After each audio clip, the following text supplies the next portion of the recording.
రోజు రోజుకి గోల్డ్ రేట్లు పెరుగుతున్నాయి. తాకట్లో ఉన్న బంగారానికి వడ్డీలు పెరుగుతున్నాయని టెన్షన్ పడుతున్నారా? కొమ్మూరి గోల్డ్ వచ్చాక ఆ టెన్షనే పోయింది. కొమ్మూరి గోల్డ్. నమస్తే, నేను మీ తేజ. ప్రస్తుతం మనతో పాటు సీనియర్ జర్నలిస్ట్ దాము బాలాజీ ఉన్నారు. ఆయనతో మాట.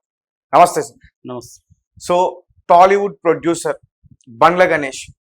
సో ఈ వ్యక్తి బ్యాంక్ దగ్గర రుణాలు తీసుకున్నాడు, వాటిని చెల్లించలేకపోయాడు. దాంతో బ్యాంకు అతని ఆస్తుల్ని జప్తు చేసి వేలం వేయడానికి ప్రయత్నించింది. సో రీసెంట్ గా హైకోర్టు కూడా ఒక తీర్పు ఇచ్చింది, వేలం వేసేశారు. ఇలాంటి వార్తలన్నీ కూడా వస్తాం. స్లేన్ సార్, ఏం జరుగుతుంది బండ్ల గణేష్కి సంబంధించి? ఇప్పుడు మార్నింగ్ నుంచి ఒక వార్త చాలా సంచలనంగా మారింది. ఎందుకంటే బండ్ల గణేష్ వెరీ పాపులర్, మనకు తెలుసు. ఇటీవలనే పవన్ కళ్యాణ్ ఇష్యూలో కూడా ఆయన ప్రకాష్ రాజ్ని బూతులు తిట్టడం, అట్లాగే పవన్ కళ్యాణ్కి హెల్త్ బాగాలేనప్పుడు కూడా ఆయన స్పందించడం, నా దేవుడికి ఇలా అయిందని చెప్పడం, ఇలాగ పవన్ కళ్యాణ్ తో అసోసియేట్ అయ్యి ఆయన మాట్లాడడం చూసాము. ఆ మధ్య కూడా ఆయన కాలినడకన తిరుమలకి వెళ్ళి చంద్రబాబుతో కలవడం, ఇవన్నీ చూసాం. అంటే రాజకీయ పరంగా కూడా యాక్టివ్గా ఉంటాడు. గతంలో బీఆర్ఎస్తో క్లోజ్గా ఉండేవాడు, తర్వాత 2023 నాటి కాంగ్రెస్తో క్లోజ్ అయ్యాడు. అలాగా ఆయన ఉంటాడు, ఓపెన్గా మాట్లాడడం, అలాగే వివాదాస్పదంగా కామెంట్లు చేయడం, ఇవన్నీ చేస్తుంటాడు. సో ఇప్పుడు ఆయన ఒక వ్యాపార సంస్థ దివాలా తీసింది. ఆ వ్యాపార సంస్థ దివాలా తీసినప్పుడు దానికి కొలేటరల్ సెక్యూరిటీగా పెట్టిన వీళ్ళ ఇల్లుని ఏలం వేసింది బ్యాంకు. సో ఆ ఏలం వేస్తే దాన్ని వీళ్ళు వ్యతిరేకించారు ట్రిబ్యునల్లో. ఆ ట్రిబ్యునల్ వాళ్ళకి అనుకూలంగా ఇచ్చింది. మళ్ళీ బ్యాంక్ హైకోర్టుకి వెళ్ళింది. హైకోర్టులో గణేష్కి షాక్ తగిలింది. ఇది వార్త. దీని డీటెయిల్స్ చెప్పుకుందాం. ఇదేంటంటే వీళ్ళు ఎప్పుడో వీళ్ళది శ్రీ పరమేశ్వర పౌల్ట్రీ ఫామ్ ప్రైవేట్ లిమిటెడ్ అనే ఒక కోళ్ళ ఫామ్ ఉంది. ఆ కోళ్ళ ఫామ్ కింద వీళ్ళు 2017 కంటే ముందు ఒక 83,16,00,000 లోను ఆంధ్ర బ్యాంక్లో తీసుకున్నారు. కోళ్ళ ఫామ్ అభివృద్ధి చేయడం కోసం, ఎక్స్టెండ్ చేయడం కోసం తీసుకొని దానికి కొలేటరల్ సెక్యూరిటీగా వీళ్ళ బండ్ల గణేష్ బాబు, పూర్తి పేరు బండ్ల గణేష్ బాబు, వాళ్ళ నాన్న బండ్ల నాగేశ్వరరావు, వాళ్ళ బ్రదర్, ముగ్గురికి సంబంధించిన ఒక ఇల్లుంది. ఎక్కడ షేక్పేట, జూబిలీ షేక్పేటలో 500 గజాల చదరపు గజాల ఇల్లు ఉంది. ఆ 500 చదరపు గజాల ఇంటిని కొలేటరల్ సెక్యూరిటీగా పెట్టారు ఆంధ్ర బ్యాంక్కి. ఆ తర్వాత ఏమైందంటే వీళ్ళు ఈ డబ్బులు కట్టలేదు, 83,16,00,000 కట్టలేదు ఆంధ్ర బ్యాంక్కి. ఈ లోపల 2017 నాటికి ఏమైందంటే ఎన్పిఏగా డిక్లేర్ చేశారు. ఎందుకు ఎన్పిఏగా డిక్లేర్ చేశారంటే వీళ్ళ పౌల్ట్రీ ఫాము లాసులు చూపించి వీళ్ళు దాన్ని ఇన్సాల్వెన్సీ అండ్ బ్యాంక్రప్టసీ కోడ్ అంటారు, ఐబీసీ అంటారు. అంటే వ్యక్తులు దివాలా తీస్తేమో ఐపీ అంటారు, ఇన్సాల్వెన్సీ పిటిషన్ వేస్తారు, నేను దివాలా తీశాను కాబట్టి నేను అప్పులు ఇవ్వలేనని. ఇది చాలా మంది వ్యక్తులు చేస్తుంటారు, ఎందుకనే వాడు ఐపీ పెట్టేశాడరా అంటుంటారు. ఐపీ అంటే ఇన్సాల్వెన్సీ పిటిషన్. అయితే సంస్థలు, వ్యాపార సంస్థలు పెట్టేదాన్ని మాత్రం ఐబీసీ అంటారు, ఐపీ అంటారు. ఐబీసీ అంటే ఇన్సాల్వెన్సీ అండ్ బ్యాంక్రప్టసీ కోడ్ అనమాట.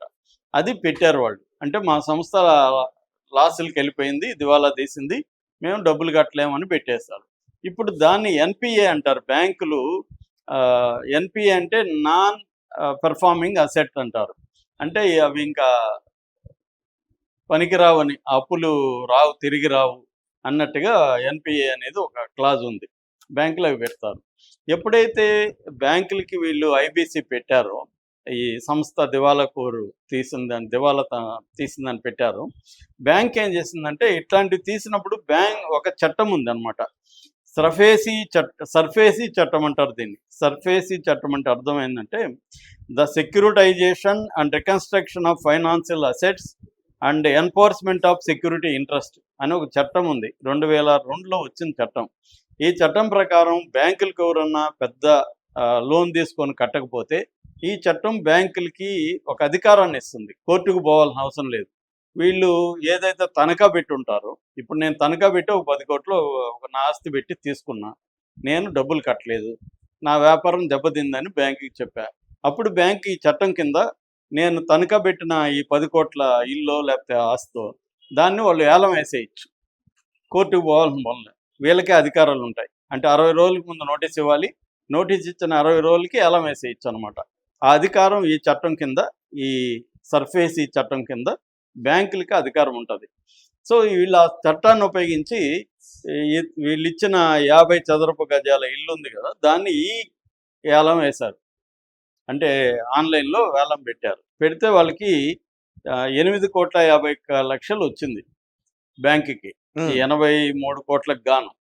సో ఇప్పుడు దీని మీద వీళ్ళు ఏం చేశారంటే గణేష్ ఫ్యామిలీ డిఆర్టీ అంటారు, అంటే డెట్ రికవరీ ట్రిబ్యునల్ అని ఒకటి ఉంది. ఈ ట్రిబ్యునల్లో కేసు వేశారు. ఇదే ఆంధ్ర బ్యాంకులో తీసుకున్నారు కదా, ఇప్పుడు union bank of India, Andhra bank merge అయిపోయింది యూనియన్ బ్యాంక్ ఆఫ్ ఇండియా. ఇప్పుడు యూనియన్ బ్యాంక్ ఆఫ్ ఇండియా ఏలం వేసింది. ఇప్పుడు యూనియన్ బ్యాంక్ ఆఫ్ ఇండియా ఈ ఏలం వేయడం కరెక్ట్ కాదు, ఆ డబ్బుల్ని మాకు 6% వడ్డీ కట్టి మాకు ఇవ్వాలి అని వీళ్ళు డిఆర్టీలో అప్పీల్ చేశారు. ఎవరు? బండ్ల గణేష్ వాళ్ళు.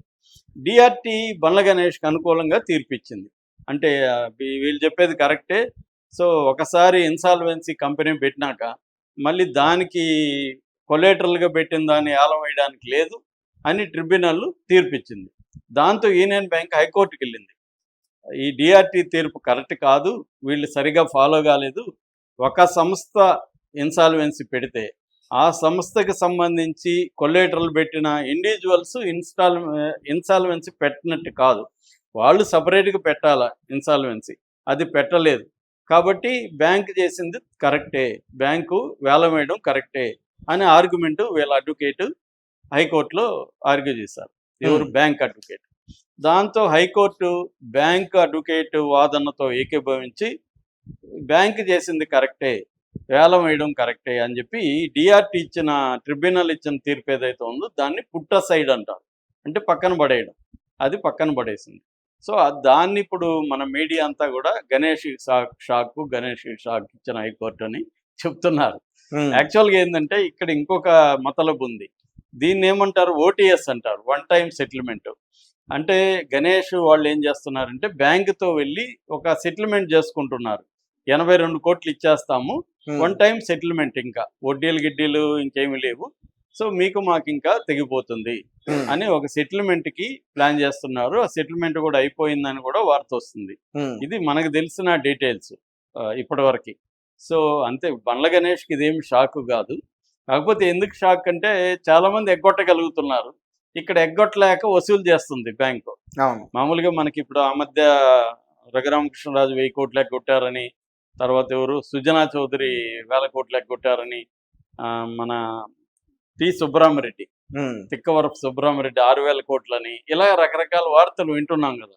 అంటే దేశవ్యాప్తంగా రాజకీయ నాయకులు ఏం చేస్తున్నారు? కంపెనీలు పెడతారు, ఆ కంపెనీల నుంచి బ్యాంక్ లోన్లు తీసుకుంటారు, ఆ బ్యాంక్ లోన్లు ఎగ్గొట్టడానికి ఈ కంపెనీలు నడపరు, రూయిన్ చేస్తారు. ఈ డబ్బులు కూడా కంపెనీలో బెటర్, వీళ్ళు వేరే దానికి వాడతారు, అంటే రియల్ ఎస్టేట్ కొనడము అవన్నీ వాడి సంపద సంపాదిస్తారు. చాలామంది చరిత్ర ఇదే.